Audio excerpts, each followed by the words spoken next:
Guys, it's captain blue pirate here और आज हम बात करने वाले हैं मनी हाइस्ट सीजन 5 पार्ट 2 के बारे में। अगर आपने मनी हाइस्ट से जुड़े इससे पहले के वीडियोस को अभी तक नहीं देखा तो यहाँ क्लिक करो और ऐसे ही दूसरे वीडियोस के लिए मेरी चैनल पे जाओ। तो चलिए स्पॉयलर्स के साथ शुरू करते हैं। Okay, recap.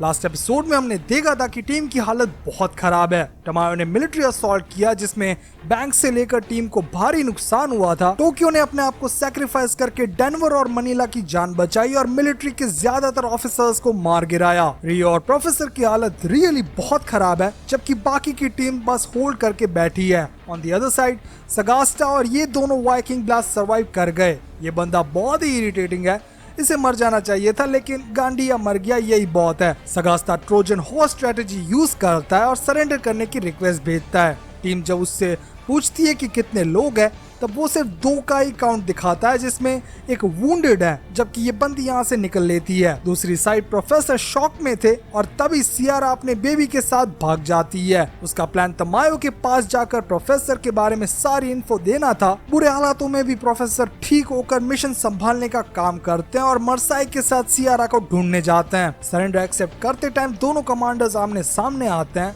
सगास्टा अपने सोल्जर्स को बाहर भेजना चाहता था, पर पलेर्मो अनकंडीशनल सरेंडर की बात करता है। यहाँ प्रोफेसर, मर्से और सियारा के एक एनकाउंटर में मर्से आउट हो जाता है, जबकि प्रोफेसर अभी भी सियारा का पीछा कर रहे हैं। आगे जाके उनके बीच एक गन स्टैंड ऑफ होता है जिसमें प्रोफेसर फायर करता है, पर सियारा ने उनकी बुलेट्स पहले ही निकाल ली थी।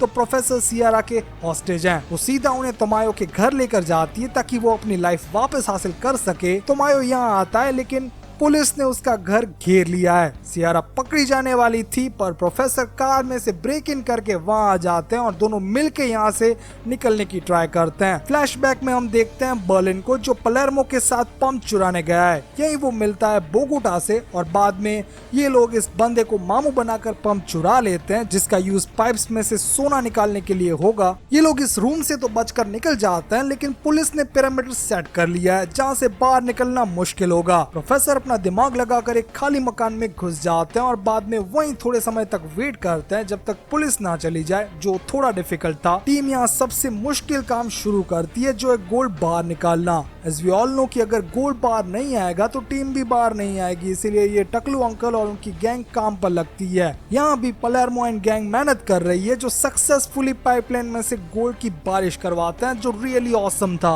मडीज लिस्बन में इंटरेस्टेड है, इसीलिए वो लोग उसे चने के झाड़ पर चढ़ाते हैं, जबकि डेनवर बोगोटा की सलाह लेता है कि कैसे वो अपने रिलेशनशिप को ठीक करे, क्योंकि उनकी लगी पड़ी है और वो भी बहुत बुरी वाली। प्रोफेसर का फोन चार्ज हो जाता है, जिसके बाद वो मरसाई का कांटेक्ट करके उन्हें एक गार्बेज ट्रक बुलाने को कहते हैं। पुलिस ने पैरामीटर नहीं छोड़ा था, बट गार्बेज ट्रक एक परफेक्ट कवर बनता है जिससे वो लोग एस्केप कर पाते हैं। रियली ये चीज मुझे टॉम एंड जेरी वाली फीलिंग देती थी। खैर जाने दो। Professor is back in game और गोल्ड बहुत ही बढ़िया तरीके से निकल रहा है, जिसे प्रोसेस करके ये लोग वापस इंगट बनाना शुरू करते हैं। बर्लिन को पता चलता है कि उसका टप्पू बबीता जी के साथ लगा हुआ है। देखा जाए तो सेम इमोशंस थे। खैर पुलिस को यहाँ साउंड स्पेशलिस्ट से पता चल जाता है कि अंदर पंप के जरिए पानी निकाला जा रहा है, इसीलिए वो लोग एक्सपर्ट्स की राय लेते हैं और सबको पता चल जाता है कि टीम सोना बैंक से बाहर निकाल रही है। ये चीज लिमिटेड जगहों पर ही हो पाएगी, इसीलिए टमायो पुलिस को उन्हें फाइंड करने के ऑर्डर्स देता है। टीम सेलिब्रेट करती है कि उन्होंने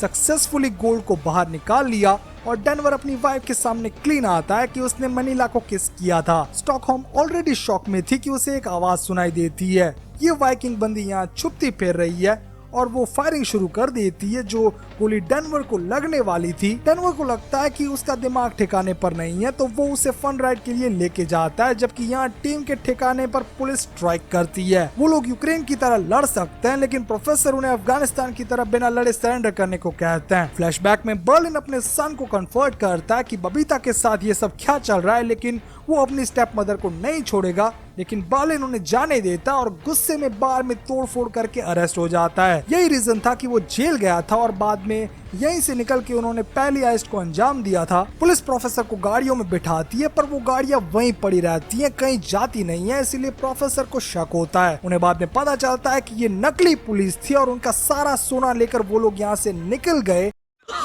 यार मेरे को तो ऐसा धक धक हो रहा है। मेरे को भी हो रहा, देखिए ना।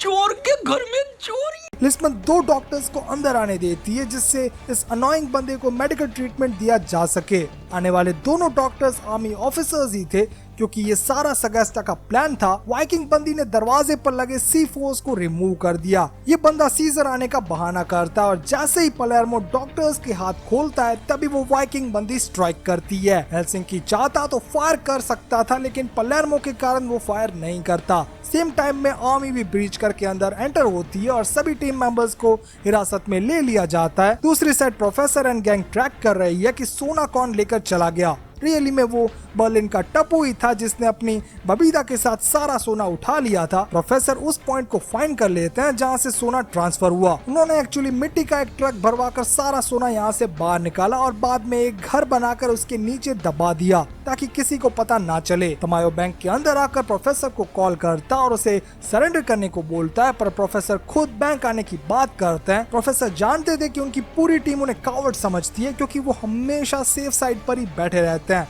इसीलिए वो फर्स्ट टाइम अपनी लाइफ रिस्क करके वहाँ पर खुद जाएंगे। सोना ढूंढने का काम प्रोफेसर सियारा को सौंपते हैं क्योंकि बिना किसी रिसोर्सेज के उसने प्रोफेसर को ढूंढ निकाला। वो खुद एक गाड़ी चुरा कर बैंक पहुँचते हैं और यहाँ अंदर एंटर होने के टाइम उनका बहुत बड़ा स्वागत किया जाता है। फिर से फ्लैशबैक आता है जिसमें प्रोफेसर अपने फादर को मरता हुआ देखते हैं जो रियली ट्रॉमेटाइज कर देने वाला था। टोमायो अभी के लिए कुछ नहीं कर सकता क्योंकि गोल्ड उसके पास नहीं है। वो सभी टीम मेंबर्स को ब्रेक करने की कोशिश करता है जिससे उन्हें गोल्ड का पता चल सके। लास्ट में सिचुएशन काफी टेंस हो गई थी, इसीलिए डेनवर का भरोसा प्रोफेसर पे से उठ गया था। अपनी फैमिली की सिक्योरिटी के लिए वो सारी चीजें रिवील करने वाला था पर एंड टाइम में वो टीम के लॉयल रहता है। ऑनलाइन अचानक हाइस्ट के सारे वीडियोस लीक हो जाते हैं जिसमें दिखाया गया है कि गोल्ड रिजर्व में से कैसे निकाला गया। ये न्यूज पूरे वर्ल्ड के लिए शॉकिंग होती है जिससे पूरा स्टॉक मार्केट गिर जाता है। एक बार सीधी गोल्ड रिजर्व पर आंच आती है उसका सीधा इफेक्ट आपको देखने मिलता है उस देश की करेंसी पर जो पाउंड के सामने सीधे गिरने लगी। प्रोफेसर टमायो को डील ऑफर करता है पर वो एक्सेप्ट नहीं करता और वो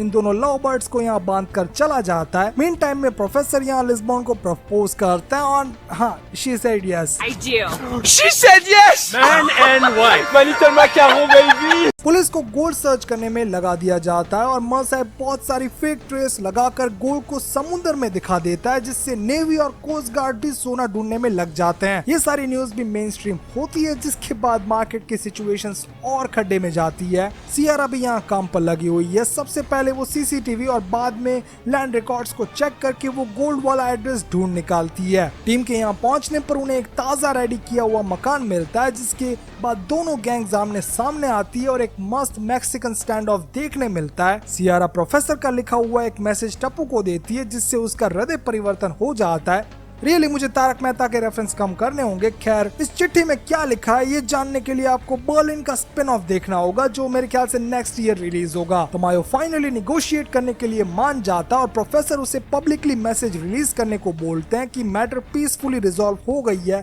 ऐसा पब्लिक स्टेटमेंट दे दो। ये बात प्रेस में रखते ही एक ट्रक साइट पर पहुंच जाता है जो पूरा गोल्ड से भरा था। एक बार गोल्ड ट्रक वापस आ जाने के बाद मार्केट वापस रिकवर करना शुरू करता है पर वो गोल्ड नहीं है। चाइना का माल पकड़ा के प्रोफेसर बच निकलना चाहते हैं। एक्चुअली में देखा जाए तो गोल्ड रिजर्व की कोई वैल्यू नहीं होती, उसी बस रखा जाता है जिससे आपकी करेंसी की वैल्यू स्टेबल रहे। अगर वो लोग इसे सीक्रेट रखेंगे तो उनको कोई प्रॉब्लम नहीं होगी वरना मार्केट फिर क्रैश करेगा। टोमायो इसे बाय आउट नहीं करता और टीम को मारने की धमकी देता है लेकिन प्रोफेसर ब्रेक नहीं होते और गन शॉट्स सुनाई देते हैं। सभी को बॉडी बैग्स में से निकाला जाता है और टोमायो पब्लिकली रिवील कर देता है कि टीम मेंबर्स मारे गए जबकि वो लोग जिंदा हैं। प्रोफेसर एंड टीम को न्यू आइडेंटिटी मिली जबकि डेनवर थोड़े टाइम तक विटनेस प्रोटेक्शन में रहता है और बाद में वापस इन्हें ज्वाइन करता है। सियारा ने यहाँ से गोल्ड निकलवा कर पोर्टुगल भेज दिया था, जिससे वो लोग एकदम सेफ हैं। गवर्नमेंट खुद उन्हें न्यू सीक्रेट आइडेंटिटीज बना कर देती है और बाद में हेलीकॉप्टर के थ्रू उन्हें डिस्क्लोज लोकेशन पर छोड़ दिया जाता है और इसी के साथ मानी आए सीजन 5 कंप्लीट होता है। तो बस गाइस आज के लिए इतना ही। अगर ये वीडियो पसंद आया हो तो लाइक करो, कमेंट सेक्शन में मुझे जरूर बताओ कि अगली कौन सी टीवी सीरीज पे बात करना चाहोगे। हमारा अगला फोकस रहेगा द लास्ट किंगडम सीरीज पे, क्योंकि द लास्ट किंगडम का लास्ट सीजन आने वाला है और मैं उससे पहले इसके 3 सीजन कंप्लीट करना चाहता हूँ। तो मिलते रहेंगे ऐसे ही वीडियोस पे। इस चैनल को सब्सक्राइब करना मत भूलना। Thanks for watching.